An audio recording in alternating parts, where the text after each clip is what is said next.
Olá, eu sou o Luís Costa Branco e este é o Mobiboom, um podcast para os que gostam de se mexer e de bicicletas, motas, carros ou comboios e, claro, da vida nas cidades.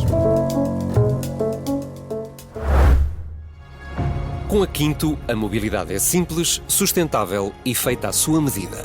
Renting automóvel, aluguer mensal ou diário, sempre flexível e com tudo incluído. Combinamos inovação e conveniência para tornar a gestão da sua frota ainda mais fácil. Pode marcar serviços online ou via WhatsApp e até gerir carregamentos de viaturas elétricas na app. Quinto, soluções de mobilidade flexíveis. Saiba mais em quinto.pt.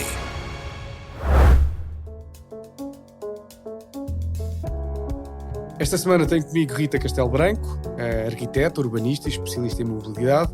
Trabalhou mais de uma década nesta área na Câmara Municipal de Lisboa e tem participado em vários projetos com o objetivo de se encontrarem soluções inspiradoras para a vida urbana nas mais variadas geografias.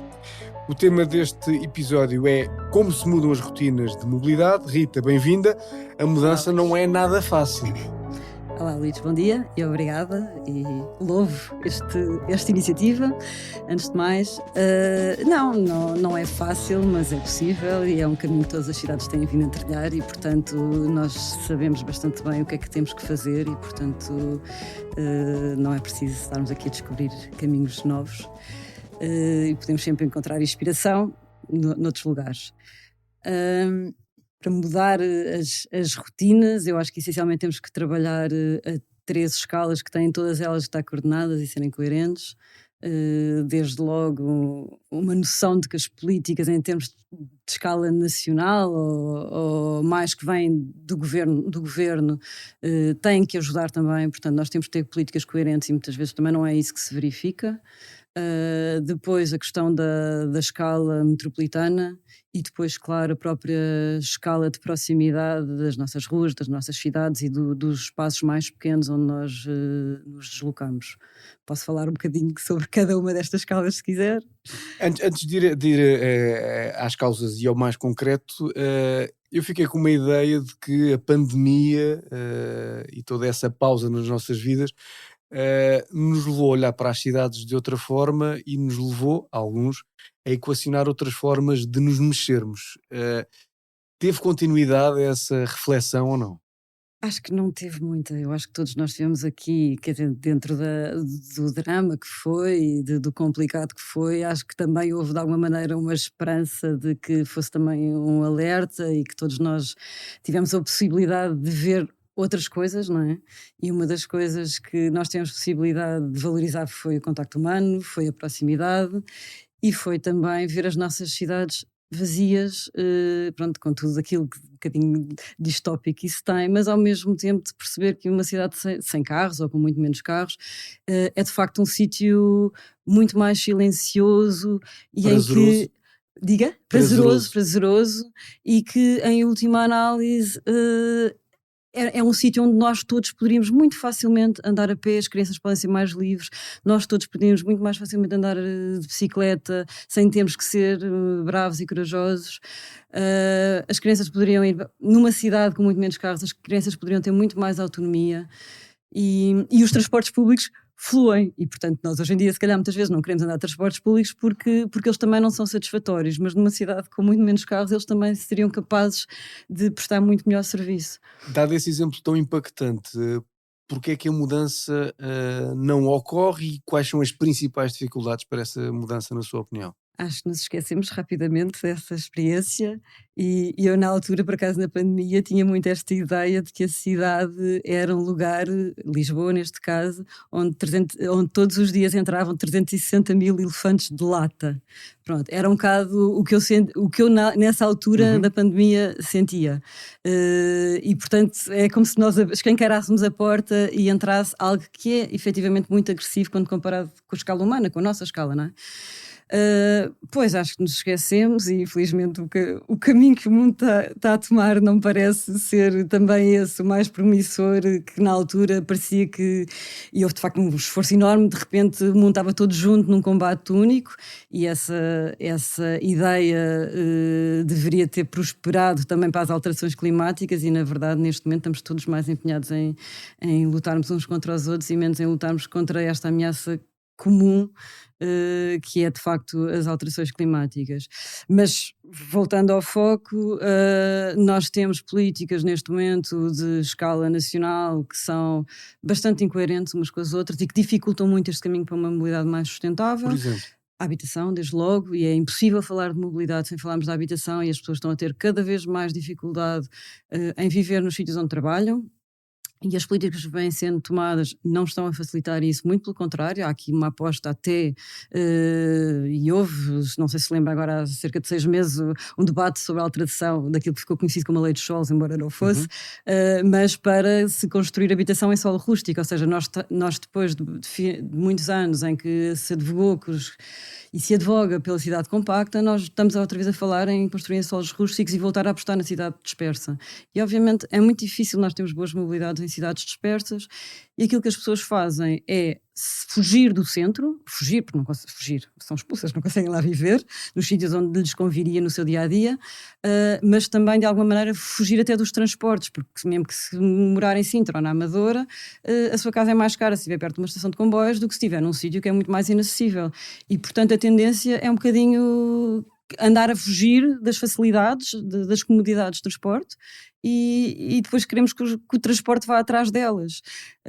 E portanto nós estamos aqui um bocadinho a fazer o caminho ao contrário. fica a ideia precisamente isso, que a equação está invertida. Está muito invertida e, por exemplo, agora estamos a falar de 2 novas travessias rodoviárias sobre o Tejo, não é? E 70% do nosso investimento nas últimas décadas tem sido feito na rodovia e no automóvel. Portanto, o que nós fizemos foi desequilibrar imenso e tornar o automóvel muito apelativo e deixar cair os outros modos de transporte. E, portanto, claro que quando nós investimos em automóveis, temos automóveis. Pronto. E, na verdade, aquilo que nós estamos novamente a falar é sobre criar mais 2 rodovias em que vamos tornar cada vez mais apelativo o uso de uma coisa que nós deveríamos desincentivar, em vez de colocar esse dinheiro em soluções que são acessíveis ao bolso de todas as pessoas, porque isto aqui também é uma questão económica que é muito importante. E precisamente é essa questão mais concreta. Qual é a sua visão daquilo que são as dúvidas, as questões, as dificuldades que uma família, por exemplo, encara no dia-a-dia, para pelo menos pensar, em vez de ir de automóvel, porque é que eu não vou de transportes públicos, porque é que eu não faço o caminho a pé, porque é que eu não faço o caminho de bicicleta, porque é que eu não faço o caminho de trotinete? Eu acho que, claro que nós todos temos responsabilidade pelas opções que fazemos, como é evidente, mas tendo sempre a não pôr o ónus nas pessoas.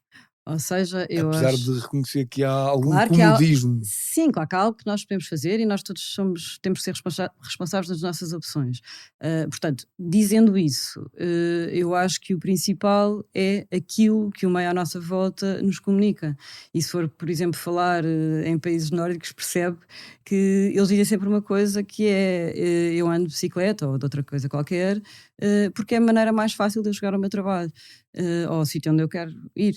E é isso que nós temos que fazer. Nós temos que fazer com que as alternativas ao automóvel sejam muito mais apelativas do que utilizar o automóvel. Porque... Isso implica olhar para a cidade de outra forma na concepção daquilo que é Sim. a vida urbana, não é? Implica, para já, não fazermos políticas contraditórias, de macroescala, implica depois também, em termos da escala metropolitana, cozer muito mais as peças. É muito difícil nós termos bons transportes, um bom sistema de transporte. Eu não estou a falar de transporte público, estou a falar do sistema. É muito difícil nós termos bons transportes numa cidade dispersa, e foi isso que nós fomos construindo ao longo de muitos anos.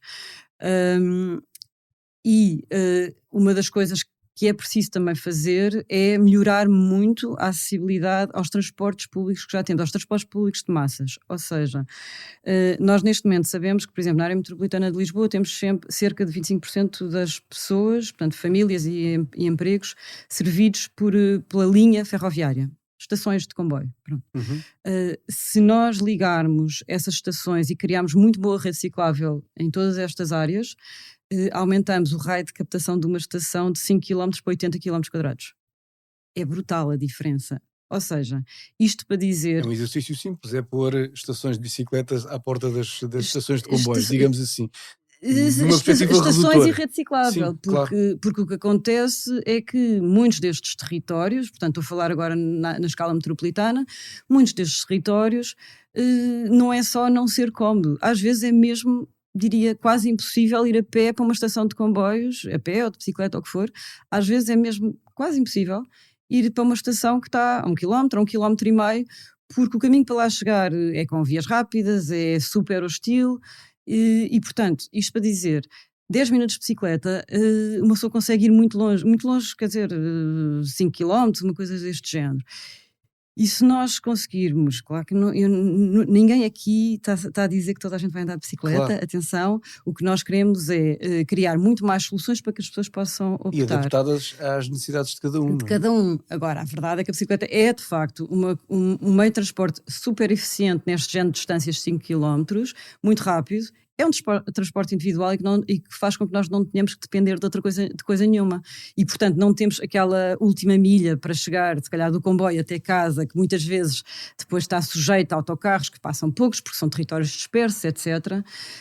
Pronto, portanto, E o tempo que isso consome nas nossas vidas. O tempo, a energia, tudo. E, portanto, tudo isto também é falta de produtividade, não é? E, portanto, esta aposta em melhorar muito a acessibilidade às estações que já existem, é super importante. Claro que depois não...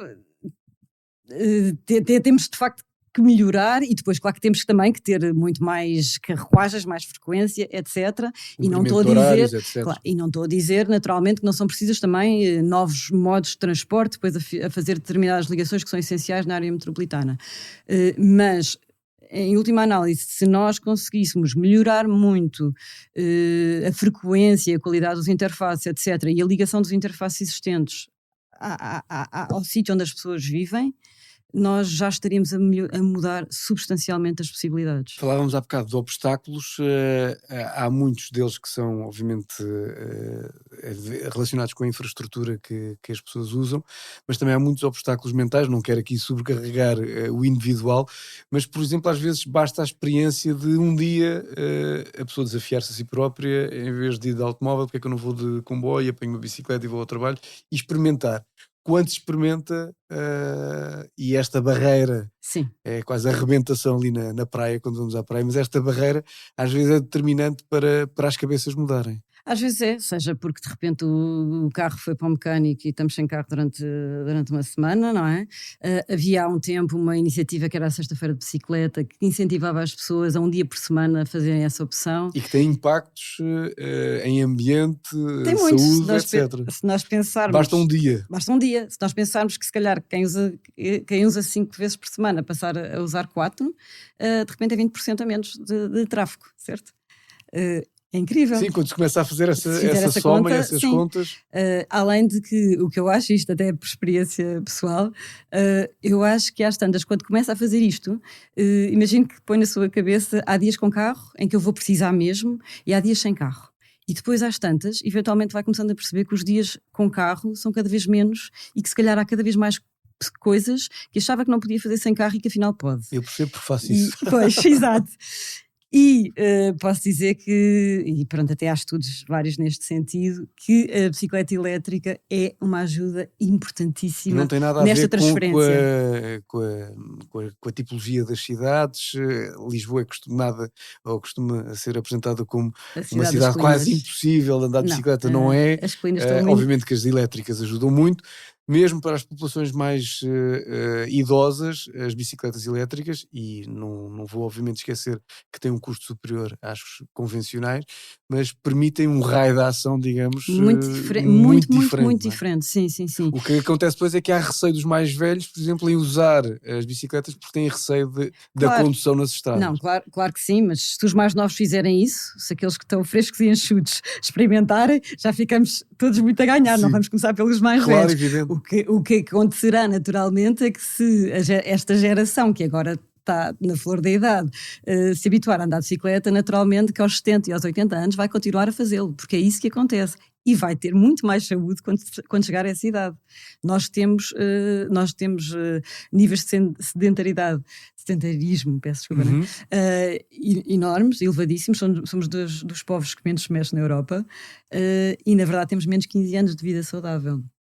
Não será, obviamente, só por causa disto. Há de também ter a ver até com outras questões, como a pobreza, que eventualmente não, com certeza sofremos mais com isso do que povos do norte da Europa e com outras questões.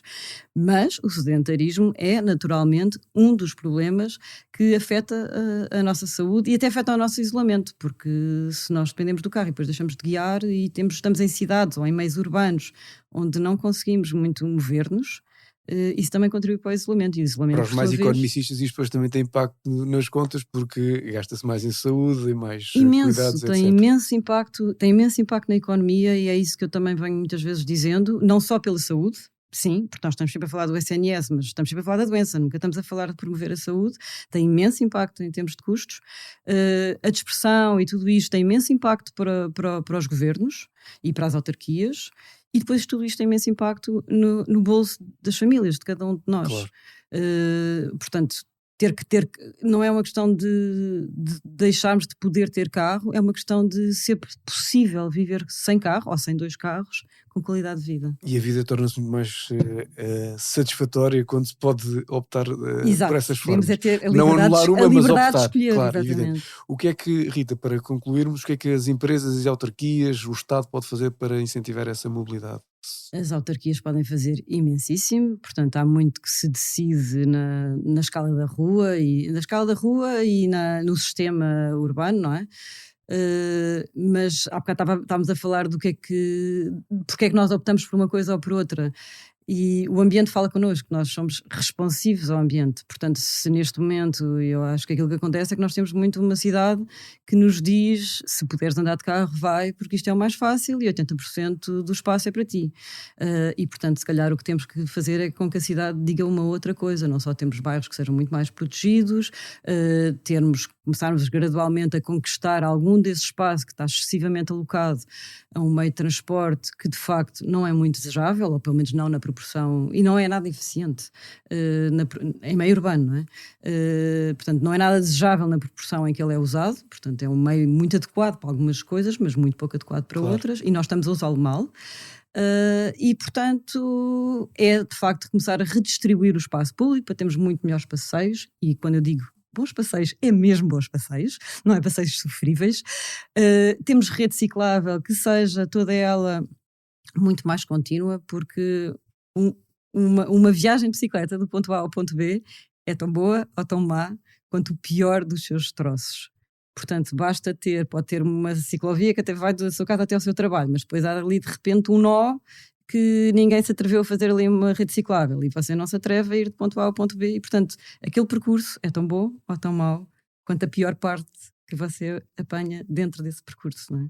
Qual é o exemplo internacional ou exemplos internacionais que possa sugerir para pensarmos numa cidade mais agradável?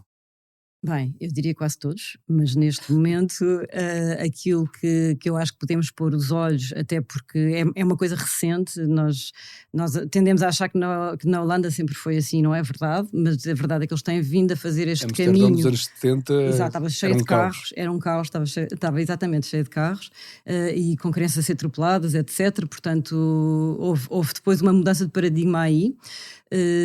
Mas, portanto, não ainda há uma cidade e a um país que está a fazer esse esforço já há muito tempo, mas podemos, por exemplo, ir olhar para Paris, e Paris está a fazer um esforço brutal a tirar cerca de 70 mil lugares de estacionamento. 50% é o objetivo, não é? De lugares de estacionamento anulados. Por acaso, a percentagem, por acaso, não sei, mas é tirar 70 mil lugares de estacionamento das ruas, para dar espaço a outros modos e incentivar outros modos. Neste momento em Paris já há mais bicicletas do que carros a circular no dia-a-dia, e portanto não era uma cidade que tivesse particular tradição nisso, não é? E, portanto, o caminho faz andando. Há muitas ruas em Paris que também, as ruas das escolas, por exemplo, estão a ser fechadas ao trânsito, a tornar-se espaço público. E quando nós tiramos estacionamento, nós passamos também a ter cidades muito mais verdes, porque se nós imaginarmos que toda aquela linha de estacionamento, e é isto que Paris está a fazer, imagine que toda uma linha de estacionamento numa rua, isso sai e passa a ser um enorme canteiro. De repente nós temos uma cidade que é de facto muito melhor para nós adultos vivermos, mas também para as crianças poderem se mover com liberdade e com uma logística muito mais fácil. Rita, para fechar, peço-lhe que deixe um desafio a quem nos ouça para que pelo menos um dia por semana, podemos começar pelo fim de semana, mude a sua mobilidade. Eu acho que começar pelo fim de semana é de facto uma boa ideia. Nós experimentarmos num ambiente e se calhar até irmos eventualmente fazer o percurso que teríamos que fazer à semana no fim de semana para experimentarmos como é que é. E aquilo que me parece é, se nós formos experimentando fazer de outra maneira, nós facilmente, agora vou falar especificamente em andar de bicicleta, nós vamos apanhando as manhas. Ou seja, no primeiro dia aquilo até parece difícil e se calhar uma pessoa volta a insistir, se calhar não é para mim, mas vou voltar a insistir, e à segunda vez aquilo já corre um bocado melhor e à terceira já começamos a dizer, não, isto afinal dá. Pronto, não estou a dizer, claro que dá para toda a gente, etc, mas dá certamente para muito mais pessoas do que aquelas que o fazem neste momento. Rita, muito obrigado. A Rita Castelo Branco, nossa convidada neste Moby Boom, que chega ao fim. Este podcast do Expresso foi gravado e editado na Tail House. A identidade sonora é de Salomé Rita e a capa é de Tiago Pereira Santos, com a fotografia de Matilde Fieschi. A coordenação está a cargo da Joana Beleza e a direção de João Vieira Pereira. Eu sou o Luís Costa Branco. Volto na próxima semana. Siga a viagem.